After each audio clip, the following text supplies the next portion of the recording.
alam mo ba na ang prosecutor o kaya si Joel Chua, yung mga congressman, ay tila ata nahulog sa bitag sa mga tanong ni Senador Robin Padilla dahil hindi nila akalain na ganito magtanong itong taon to. Ayan, pati yung ng land bank napasama dyan na siya yung naging witness at dyan yung malalaman kung yung inaakusan nilang pera ay may pagkakamali ba sa paggamit or sa paggasta nito dahil dito tinalakay kung paano winidraw o kinuha ng office ng Vice President ang pera na yun na kanilang pinagsasabi.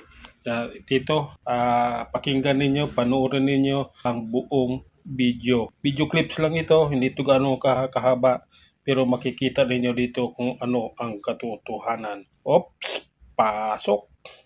So hindi po siya pangkaraniwan kasi depende. Tama po. Salamat. Pagka sinabi pong unusual, hindi pangkaraniwan. Hindi po ba? Yes, sir. Kapag sinabing suspicious, ibig sabihin kahinahinala. Papa, sir. Wala po kayong nakitang kahinahinala, hindi po ba? Wala naman po. Opo, ibig sabihin hindi po illegal.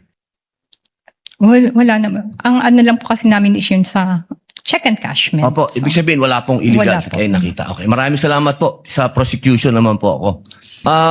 Ginoong prosecutor, pangkaraniwan po ba ang confidential fund? Your Honor, yung confidential fund po, sa akin pong pagkakaalam, ito po'y binibigay sa Pangkaraniwan po ba siya na ibinibigay? Depende po sa mga government agency at saka So head hindi ng po siya agency. pangkaraniwan kasi depende. Tama po. Salamat po. Thank you, Senator Judge. O kumusta? Ano masasabi ninyo sa mga tanong ni Senador Robin Padilla, yung ating Senator Judge, at ang sagot ng witness at si Joel Chua? Diba? Nabitag sila. Ngayon, ang napabilib ako dito sa tanong ni Senador Robin Padilla at saka dito sa witness, yung yung staff ng bangko. Dahil ito staff ng bangko, napakalinis sumagot, napakaganda ng mga sagot niya at saka talagang pinag-isipan niya yung bawat sagot sa tanong ni Senador Robin Padilla.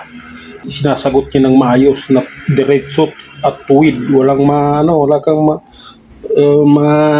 sasabing hindi maganda. Talagang swak na swak yung kanyang mga iba talaga pag may pinag-aralan. Kumbaga yung kanyang sagot natutugma lang doon sa mga tanong ni Senador Robin Padilla. Kaya kakaiba yung pangyayaring ito. Mapapawaw ka talaga dahil napakaganda yung kanyang sagot.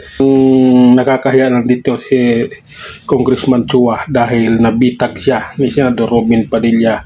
Kumbaga napahiya siya dito sa kanyang mga pinagsasabi. Hindi maganda para sa kanya ang kinatapusan sa mga tanong ni Senador Robin Padilla sa kanya. Yun lang muna. Ano masasabi niyo? Comment nyo man dyan sa baba. Hanggang sa muli, maraming salamat.